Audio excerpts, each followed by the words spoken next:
परेशान था, मगर जब उसका गुस्सा शांत हो जाता तो वो अपने किए पर पछतावा भी करती थी। वह खुद क्रोध को काबू करना चाहती थी, लेकिन उसे सफलता नहीं मिल पा रही थी। ऐसे ही एक दिन उसके गांव में एक संत आए। महिला भी संत से मिलने पहुंची और उन्हें अपनी परेशानी बताई और कहा कि मैं अपना स्वभाव नहीं सुधार पा रही हूँ, कृपया कोई ऐसा उपाय बताइए जिससे मेरा स्वभाव हमेशा के लिए शांत हो जाए। संत ने महिला की बातों को गौर से सुना। वो समझ चुके थे कि इसकी समस्या कैसे दूर हो सकती है। उन्होंने महिला को एक शीशी दी और कहा कि इसमें एक दवा है। जब तुम्हें क्रोध आए तो इसे मुंह से लगाकर धीरे धीरे पीना। इसे तब तक मुंह से लगाए रखना जब तक तुम्हारा क्रोध शांत ना हो जाए। जब इसकी दवा खत्म हो जाए तो आश्रम आकर और ले जाना। संत की आज्ञा मानकर महिला ने क्रोध आने पर उस दवा का सेवन करना शुरू कर दिया। 1 सप्ताह में ही उसका क्रोध कम होने लगा। इससे खुश होकर वो आश्रम में संत से मिलने पहुंची और उन्हें बताया कि आपकी दवा चमत्कारी है, मेरा क्रोध कम हो गया है। तब संत ने उसे बताया कि असल में इस शीशी में कोई दवा ही नहीं है, बल्कि सामान्य पानी है। क्रोध के समय तुम्हारे वचन को बंद करना था, तुम्हें मौन रखना था, इसलिए मैंने तुम्हें ये शीशी दी। शीशी मुंह पर लगी होने की वजह से तुम क्रोध के समय कुछ बोल नहीं पाई। इससे सामने वाले लोग तुम्हारी बातों से बच गए, तुम्हारे चुप रहने से बात बिगड़ने से बच गई। इसलिए दोस्तों, आपको जब भी गुस्सा आए तो कुछ समय के लिए आप शांत हो जाइए और मौन होने का प्रयास करें। इससे आपका क्रोध शांत हो जाएगा। भागवत गीता का दूसरा उपदेश है देखने का नजरिया। भगवान श्री कृष्ण कहते हैं, हालात को देखने का नजरिया तय करता है कि हमारा भविष्य कैसा होगा। जो लोग नकारात्मक सोचते हैं उनके जीवन में कई तरह की परेशानियां बढ़ने लगती हैं।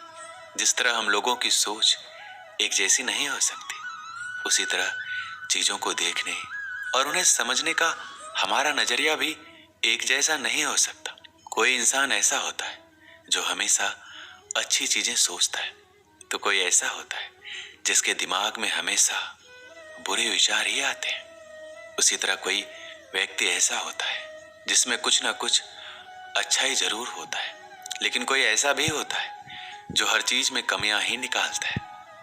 दोनों ही सिचुएशन में दो अलग अलग तरह की सोच रखने वाले व्यक्तियों को लगता है कि वो सही है।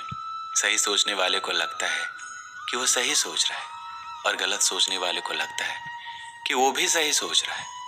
लेकिन कहीं ना कहीं दोनों में से कोई एक व्यक्ति ही सही है। मैं आपको एक छोटी सी कहानी के माध्यम से समझाता हूँ हमारा लोगों और जिंदगी के प्रति नजरिया कैसा होना चाहिए।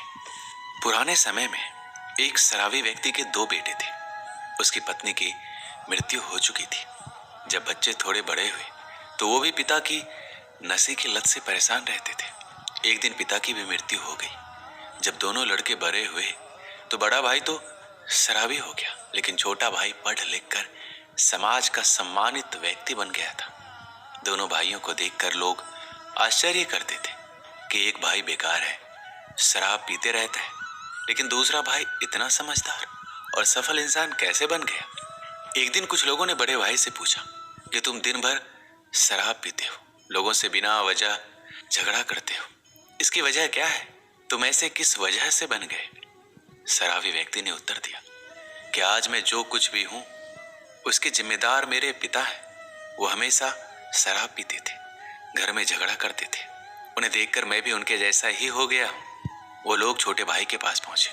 लोगों ने कहा, तुम्हारा बड़ा भाई तो शराबी है, वो कुछ काम भी नहीं करता, लेकिन तुम एक सफल और प्रसिद्ध इंसान बन गए हो, इसकी वजह क्या है? सफल व्यक्ति ने कहा, मैं आज जिस मुकाम पर हूं उसकी वजह मेरे पिता है। ये बातें सुनकर लोगों को बहुत हैरानी हुई। दोनों लड़कों के अच्छे बुरे हालात के लिए इनके पिता जिम्मेदार कैसे हो सकते हैं? लोगों ने छोटे भाई से ये प्रश्न पूछा।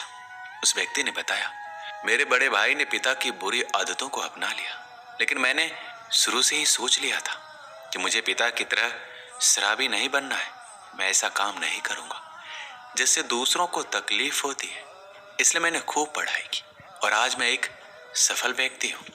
दोस्तों, हमें परिस्थितियों को सकारात्मक सोच के साथ देखना चाहिए। अगर हम अच्छा सोचेंगे तो अच्छा ही होगा। जो लोग नकारात्मक सोचते हैं उनके जीवन में परेशानियां बनी रहती हैं। दूसरों की गलतियों से सीख लेकर सकारात्मक सोच के साथ आगे बढ़ेंगे तो सफलता जरूर मिलती है। भागवत गीता का तीसरा उपदेश है मन पर नियंत्रण। भगवान श्री कृष्ण के इस उपदेश में मन को नियंत्रित करने के बारे में बताया गया है, क्योंकि मन चंचल है किंतु ये हमारे अधीन है और हमारी अनोखी शक्ति है, जिसके सही उपयोग से हम किसी भी बाधा को पार कर सकते हैं।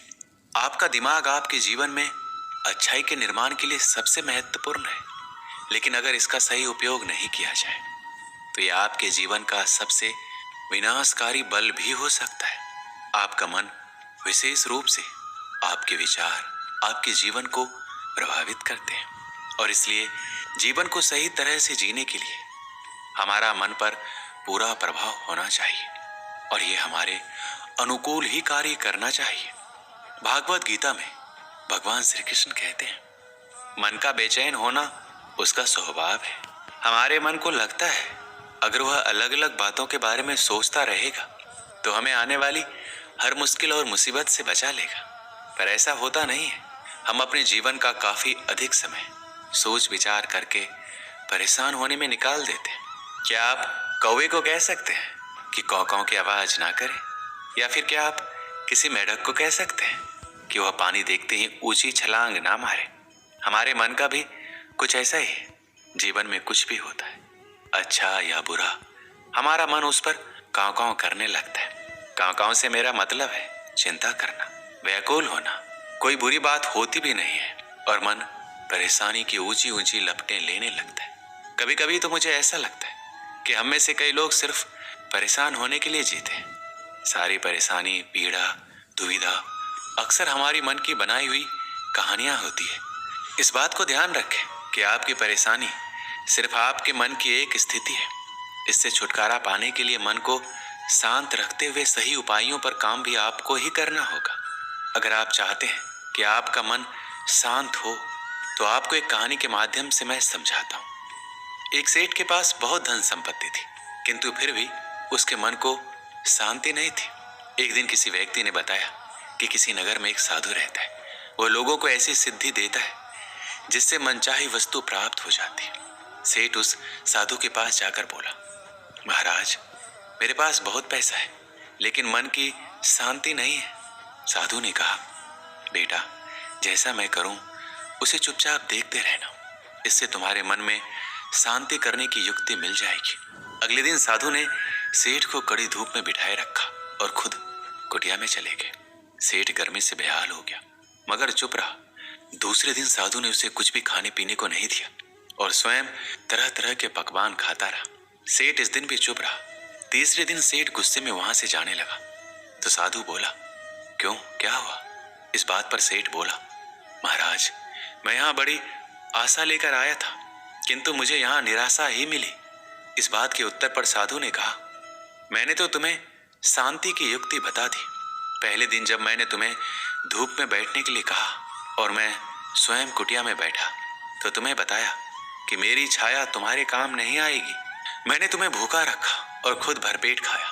उससे मैंने तुम्हें समझाया कि मेरी साधना से तुम्हें सिद्धि नहीं मिलेगी। उसी तरह शांति भी तुम्हें अपनी मेहनत और पुरुषार्थ से ही मिलेगी। मैं तुम्हारे मन को शांत नहीं कर सकता, उसके लिए तुम्हें खुद ही मन की शांति प्रदान करने वाले काम करने होंगे। ये सुनकर सेठ की आंखें खुल गई और वह साधु से आशीर्वाद लेकर अपने घर चला गया। दोस्तों, मन को शांत करने के लिए आपको क्रोध और बुरी बातों से बचना होगा। जब तक मन में क्रोध और बुरी बातें चलती रहेगी तब तक उसमें प्रेम और शांति नहीं प्रवेश कर सकती। भागवत गीता का चौथा उपदेश है खुद का आकलन। भागवत गीता में भगवान श्री कृष्ण कहते हैं, जिंदगी में सफल होने के लिए पहला काम खुद को पहचानना होता है। अर्थात सफलता का पहला सीढ़ी खुद को पहचाने। खुद को पहचान कर आप जीवन में अवश्य सफल हो सकते हैं। खुद को पहचानने का मतलब यदि संक्षिप्त शब्दों में कहूं तो खुद को पहचानने का आशय आपके और आपके लक्ष्य के बीच में जो बाधाएं, परेशानी, रुकावटें निराशा और असफलता आती है, उस पर विजय प्राप्त करने के लिए खुद को पहचानना आवश्यक होता है। हमें खुद को पहचानने के लिए हमें सबसे पहले अपने आप से बातें करनी होगी। अर्थात सबसे पहले हम खुद को पहचानने की कोशिश करेंगे कि मैं कौन हूँ, मैं कैसे हूँ, मेरा अस्तित्व क्या है, मेरे अंदर कौन कौन सी क्षमताएं हैं, मेरे अंदर कौन कौन सी कमियां हैं, मेरे अंदर कौन कौन सी अच्छाइयां हैं, मेरी सोच कैसी है, मेरे विचार कैसे हैं, मेरे जीवन का उद्देश्य क्या है, मेरी जिंदगी का लक्ष्य क्या है, क्या जो मैं वर्तमान में कार्य कर रहा हूँ इससे मेरे उद्देश्य पूरे हो सकते हैं, क्या मैं अपने लक्ष्य तक पहुंच सकता हूँ। यदि मेरे इस कार्य से मेरे उद्देश्य पूरे नहीं हो रहे हैं और मैं अपने लक्ष्य तक नहीं पहुंच पा रहा हूँ तो मुझसे ऐसी क्या गलतियां हो रही है जो मैं अपने ही उद्देश्य की पूर्ति करने और लक्ष्य तक पहुंचने का बाधक बन गया हूँ। खुद को पहचान पाने में असफल होने के कारण दुनिया में ज्यादातर इंसान खुद को जानने के बजाय दूसरों को जानने के पीछे लगा रहता है और दूसरों को जानने में अपना पूरा दिमाग, अपना पूरा समय, अपना पूरा ताकत लगाता रहता है। फिर भी वह सामने वाले इंसान को नहीं जान पाता। यदि इंसान दूसरे को जानने के बजाय खुद को जानने में अपना पूरा दिमाग, अपना पूरा समय और अपना पूरा ताकत लगा दे तो कहना ही क्या, वह कुछ ऐसा कर जाएगा कि दुनिया उसके कदमों में होगी। उस इंसान को खुद पता नहीं चलेगा कि उसने ऐसा क्या कारनामा कर दिया। इसलिए उठो, जागो और अपने आप को पहचानो, अपनी ताकत को पहचानो, तभी आप इतिहास रच सकते हैं।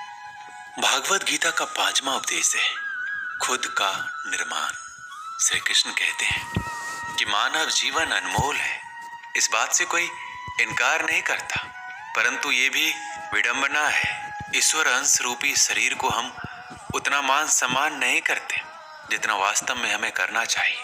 ये सच है, शरीर के ऊपरी सौंदर्य की चिंता बहुत करते हैं, किंतु इस शरीर के भीतर बैठे ईश्वर और उसके निवास रूपी मंदिर के प्रति कभी सचेत होना ही नहीं चाहते।